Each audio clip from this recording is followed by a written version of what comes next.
जय हिंद दोस्तों, जय भारत पे आपका स्वागत है। दोस्तों इस वीडियो में हम लोग बात करेंगे ग्राम प्रधान के बारे में। जहां दोस्तों ग्राम प्रधान गांव का जो प्रधान होता है उसके बारे में बात करते हैं। ग्राम प्रधान का अर्थ क्या होता है, उसका चुनाव कैसे होता है, उसके अधिकार क्या है, उसके कार्य क्या है या उसके कार्यकाल क्या है। ठीक है, क्योंकि देखिए जो हमारा गाँव है वो जो हमारा देश है वो बिल्कुल ग्राम स्वराज पे आधारित है। जो हमारे देश का जो बिल्कुल बेस है वो गांव से ही स्टार्ट होता है। गांव के जो बुनियाद है अगर वो मजबूत रहेगी तो हमारा राज्य मजबूत होगा, और राज्य अगर मजबूत होंगे तो हमारा देश बनेगा, देश मजबूत होगा। क्योंकि हमारा जो देश है, जो हमारा राष्ट्र है वो एक संघ है। संघ मतलब राज्यों का समूह है। तो दोस्तों अगर हमारा गांव मजबूत रहेगा तो वो बिल्कुल देश भी मजबूत होगा। और गांव को मजबूत कौन करेगा, तो गांव को मजबूत जो हो वो ग्राम सभा करेगी। या दोस्तों ग्राम सभा करेगी, यानी कि जो ग्राम सभा है और ग्राम सभा में जो मतदाता है वो अगर अच्छे ग्राम प्रधान को चुनेंगे तो फिर हमारा जो गांव है वो काफ़ी मजबूत रहेगा। हमारा गांव बिल्कुल एक अपने राज्य में, अपने ज़िले में मॉडल गांव बनेगा। तो दोस्तों ग्राम प्रधान की जो भूमिका होती है एक गांव के लिए वो काफ़ी ज़्यादा अहम होती है। तो इस वीडियो में हम लोग पूरी तरह से ग्राम प्रधान पे ही केंद्रित रहेंगे और ग्राम प्रधान को अच्छी तरह से समझेंगे कि कौन होता है, क्या होता है, कैसे होता है। ठीक है, तो चलिए वीडियो को स्टार्ट करते हैं। दोस्तों देखिए जो ग्राम प्रधान होता है इसका अर्थ जो होता है वो होता है गांव का प्रधान। यानी कि जो गांव हमारा होता है वो पूरे गांव का जो एक हेड होता है, जो गांव का एक जो मुखिया होता है उसको हम कहते हैं ग्राम प्रधान।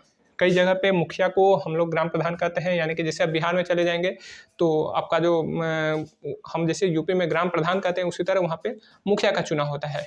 तो उसी ग्राम प्रधान को मुखिया भी कहा जाता है। और वहीं यदि आप एमपी में चले जाएंगे या फिर अदर स्टेट्स में भी चले जाएंगे तो वहाँ पे जो सरपंच है उनको ग्राम प्रधान कहा जाता है। हमारे यूपी में ग्राम प्रधान है तो बिहार में मुखिया है, और वहीं अदर स्टेट में जो सरपंच है उसको ग्राम प्रधान कहा जाता है। तो ये इसका अर्थ हो गया। अब बात कर जाए कि इसका चुनाव कैसा होता है। तो देखिए इसका जो चुनाव होता है वो डायरेक्टली होता है। जी हाँ दोस्तों, ये बिल्कुल डायरेक्टली चुनाव होता है, इनडायरेक्टली चुनाव नहीं होता है। देखिए हमारे गांव में जो हमारा जो चुनाव व्यवस्था है वो दो तरह से है। एक डायरेक्टली चुनाव होता है यानी कि प्रत्यक्ष रूप से होता है, और एक इनडायरेक्टली चुनाव होता है यानी कि अप्रत्यक्ष रूप से चुनाव होता है। तो जो प्रधान का जो चुनाव है प्रत्यक्ष रूप से करते हैं, यानी कि प्रत्यक्ष रूप से जो मतदाता है, ग्राम सभा के जो मतदाता है वो प्रत्यक्ष रूप से अपने गांव के लिए प्रधान का चुनाव करते हैं।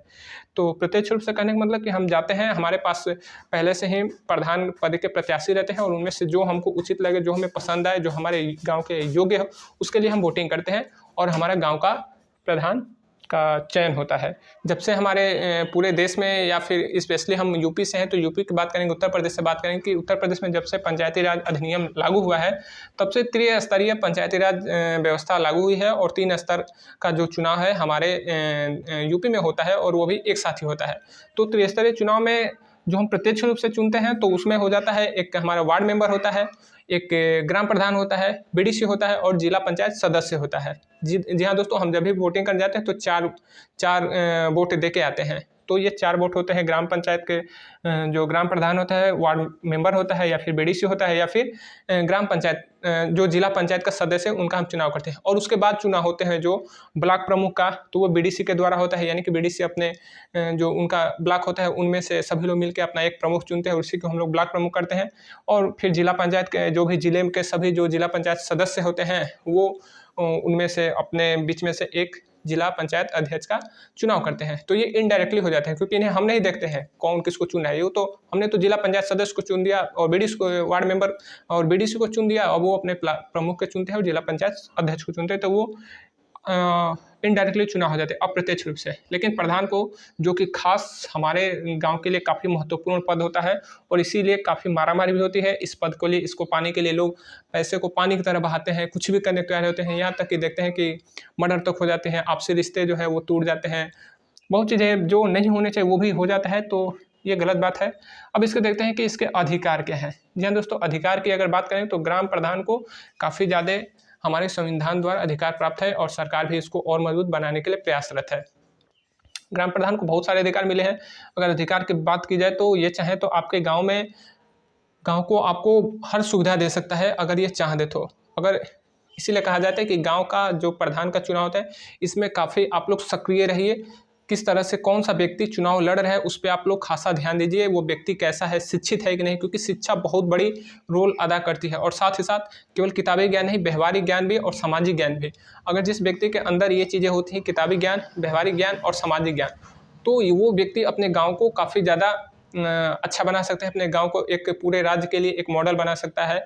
और खासकर उसमें ये देखा जाए, क्योंकि देखिए अगर व्यक्ति शिक्षित रहेगा, जागरूक रहेगा, अगर वो गांव के लिए समर्पित रहेगा, तो पहले से ही उसके गांव को किस तरह से विकसित करना है उसके अंदर ये प्लानिंग पहले से ही फिक्स होती है।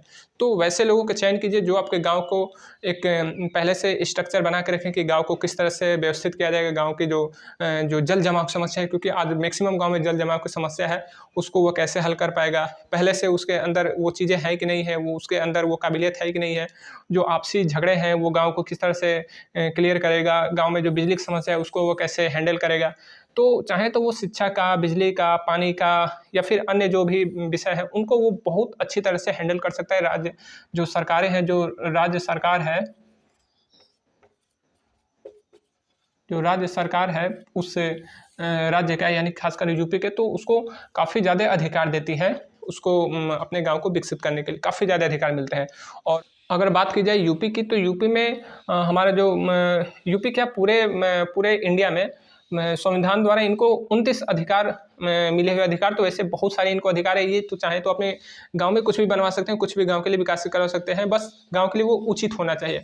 गांव में अगर स्टेडियम की ज़रूरत है तो छोटा स्टेडियम भी बनवा सकते हैं, गांव में अगर वाटर टैंक की ज़रूरत है तो वाटर टैंक भी बनवा सकते हैं, गांव की सिक्योरिटी के लिए कोई ज़रूरत है तो वो भी अपने गांव के एक पुलिस चौकी तक बनवा सकते हैं। तो ये सब चीज़ें अगर ज़रूरत है तो वो डिग्री कॉलेज हो गया, या फिर शिक्षा के लिए, या फिर परिवहन के लिए, वो कुछ भी बनवा सकते हैं ग्राम प्रधान के लिए। अगर गांव का प्रधान जागरूक है और गांव के लोग भी उसका साथ दे रहे हैं तो वो कुछ भी कर सकते हैं। और वैसे बात किया जाए तो इनको आर्टिकल 243 है, इनको काफ़ी ज़्यादा अधिकार दिया गया है, यानी कि इनको 29 विषय दिए गए हैं।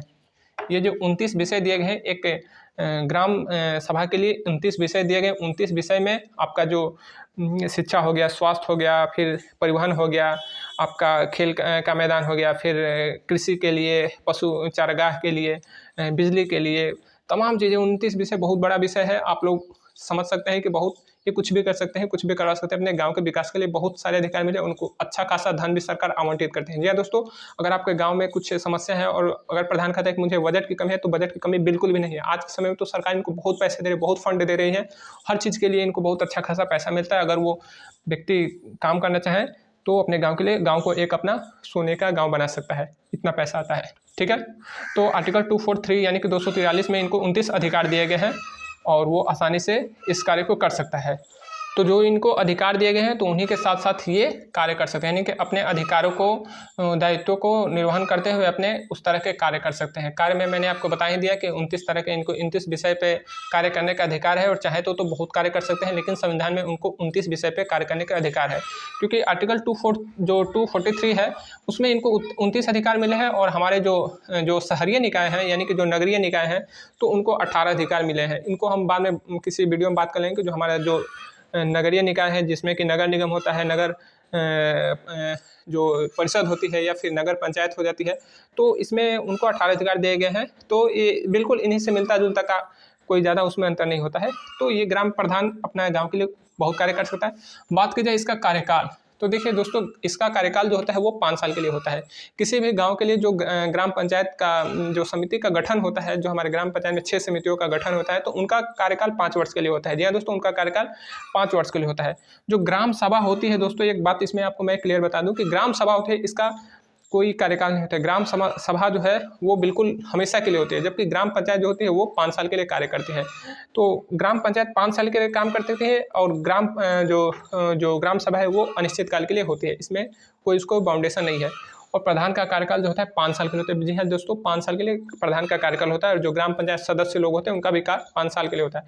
साथ ही साथ जो हमारे ब्लॉक प्रमुख होते हैं, बीडीसी होते हैं, तो ये भी जो भी पंचायती राज व्यवस्था के तहत जो चुनाव होते हैं, तो उसमें 5 साल के लिए ही इनका कार्यकाल होता है। ठीक है, और कार्यकाल के बाद अगर ग्राम प्रधान अगर त्याग पत्र दे देता है, क्योंकि देखिए ग्राम प्रधान का पद रिक्त हो सकता है, उसके 3 कारण हैं।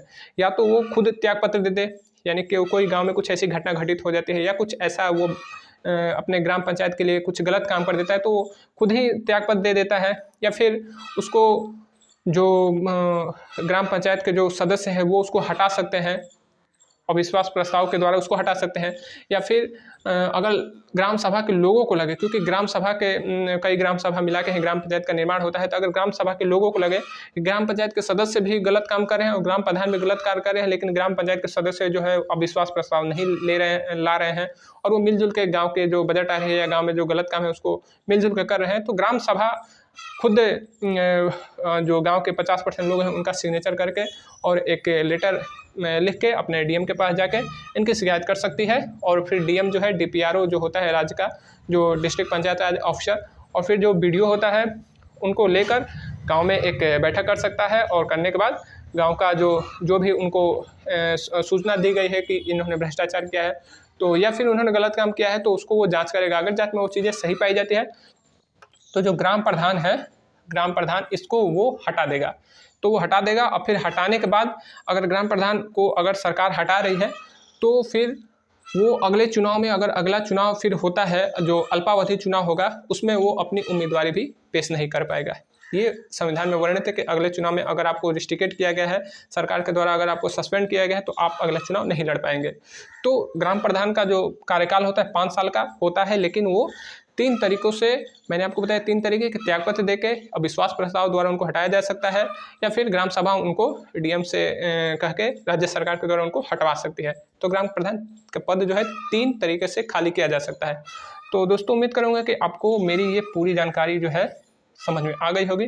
और कोई भी क्वेश्चन आपका फंसता है तो आप मुझसे जो व्हाट्सएप नंबर है उस पर कॉल कर सकते हैं, या फिर आपके अंदर कोई क्वेश्चन है तो आप वीडियो के माध्यम से या फिर ऑडियो के माध्यम से या फिर टेक्स्ट के माध्यम से आप मुझसे जुड़ सकते हैं। व्हाट्सएप पे आप मुझसे अपनी जानकारी शेयर कर सकते हैं। और दोस्तों आपसे एक निवेदन भी आपसे करूँगा कि आप लोग भी जो राजनीति है, भारत की राजनीति या फिर गांव की राजनीति, उसमें आप लोग एक्टिवेट रहिए। जी हाँ दोस्तों, अगर आप एक्टिव रहेंगे कि आपके गांव में क्या हो रहा है, गांव में किस तरह से ग्राम प्रधान कार्य कर रहे हैं, या फिर गांव में विकास के लिए क्या करना चाहिए, अगर इस तरह से अगर आप थोड़ा सा जुड़े रहेंगे तो आपका गांव बिल्कुल डेवलप होगा। तो आपका भी विकास होगा, गांव का भी विकास होगा, देश का विकास तो काफ़ी अच्छा हमारे देश के लिए होगा और हमारे समाज के लिए और स्वयं के लिए भी होगा। क्योंकि अगर गांव से अगर आप राजनीति से जुड़ेंगे नहीं तो आपको ना शिक्षा मिलेगा, ना आपको रोजगार मिलेगा, ना आपको अच्छी स्वास्थ्य सुविधा मिलेगी, ना आपको बिजली मिलेगी, ना आपको पानी मिलेगी। तो राजनीति से जुड़े रहिए। बहुत से लोग कहते थे कि राजनीति गंदी है, लेकिन राजनीति गंदी नहीं है, राजनीति को गंदा बनाया गया है। तो फिर उम्मीद करूँ कि आपको मेरी ये जानकारी, सारी जानकारी पसंद आई होगी। तो मिलेंगे फिर अगले वीडियो में, तब तक के लिए जय हिंद।